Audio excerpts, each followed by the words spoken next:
Hello, my name is Nick Barber. I am a final year PhD student at the University of Cambridge. And in this talk, I will be giving you an early preview of some of our findings regarding observed slab signals in arc magmas. This study was motivated by my interest in understanding the petrological and geochemical processes driving volcanometal chemistry and ore development. Specifically, I wanted to know what processes from the subducting slab on up through the mantle and the upper crust affect the ability of arc magmas to develop critical metal deposits. I quickly found that addressing this ore geology question required that I step back and study more fundamental features of subduction zones. In order to understand what processes drive ore fertility in arc magmas, I first need to understand how much slabs influence arc magma chemistry and what specific physiochemical subduction processes affect the timing of slab fluid release. To address these questions, I turned to my recently published global compilation of arc magma chemistry and tectonics called Arc Metals. This database allows me to investigate the general processes driving slab devolatilization across the globe.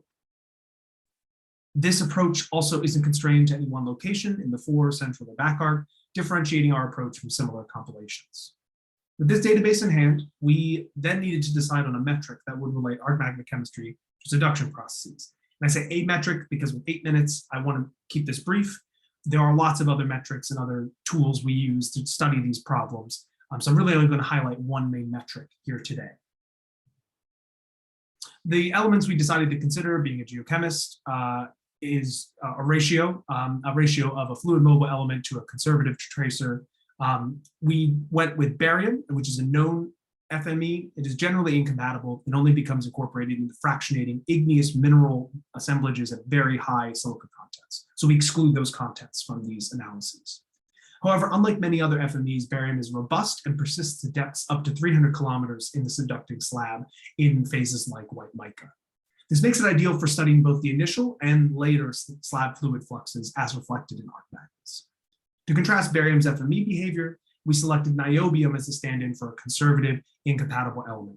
Niobium is mainly only incorporated in rutile, so ratioing barium against niobium should reflect slab flux, give us an idea whether slab fluxes have influenced that magma chemistry. The distribution of barium and niobium contents across all arc magmas are shown in the figure on the left, with the colored pixels corresponding to the number of samples in our compilation that have a given barium-niobium content. With our metric in hand, we can now investigate whether arc magmas demonstrate any systematic pattern with respect to barium-niobium and depth and slab depth. This plot shows the binned average barium-niobium for magmas covering 16 of the world's subduction zones.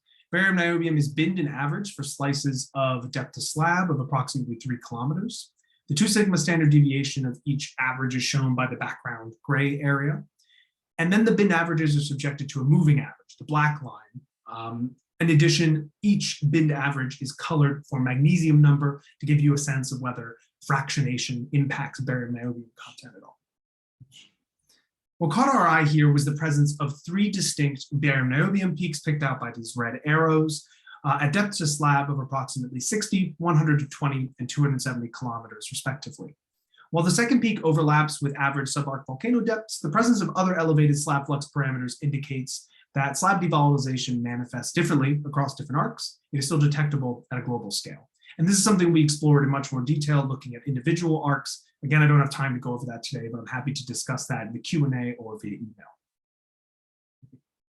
To unravel what systematic processes control these barium-niobium patterns, including these 3 observed global peaks in barium-niobium, we constructed a simple model combining thermodynamic and empirical data as sort of related to our natural data. Our goal is to estimate the amount and type of fluid produced during petrological evolution of the subducting slab as it descends along 3 hypothetical PT paths, highlighted in the red, orange, and blue boxes on this slide, respectively. These thermodynamic data show the amount of fluid being exsolved during progressive dehydration of a slab along a given PT path.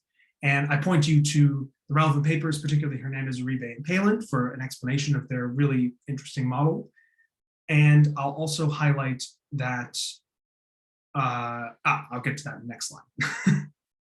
So I'm going to use this general layout for the following slides. On the figure on the left-hand side, the black curve represents the, at this point, familiar barium-niobium pattern observed from our global compilation with the 3 peaks picked out. The red curve shows the relative amount of water, noted on the second y-axis in blue, exolved from an N-morb composition subducting slab at the corresponding depths on the x-axis. The inset figure in this broader line plot shows the barium niobium content of the exolved fluid using a simple partitioning scheme. The figure on the right shows the relative phase stability of different minerals along the PT path followed by this slab, and this is taken directly from the Hernandez-Uribe and Palin paper. The first feature that we want you to note here during high temperature devolatilization is that from the get-go, a free fluid phase is stable. Thanks to the relatively high temperature at low pressure, we're able to exsolve water almost immediately. The first major change occurs when chlorite and actinolite react out, producing a pulsed fluid. At this point, hornblende is the major hydrous phase, accompanied by minor amounts of epidote and mica. The slab is almost entirely devolatilized when hornblende and epidote react out. Critically note how well this fluid exsolution path overlaps with the first barium niobium peak.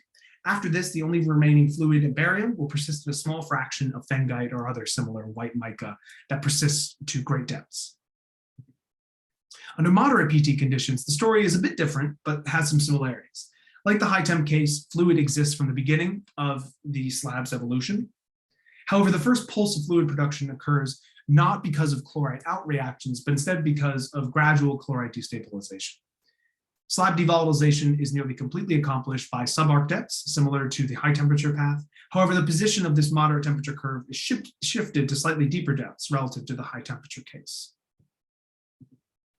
The low temperature path shows an entirely different style of behavior for an N-morb slab. The hydrous phase assemblage in this slab is dominated by lawsonite.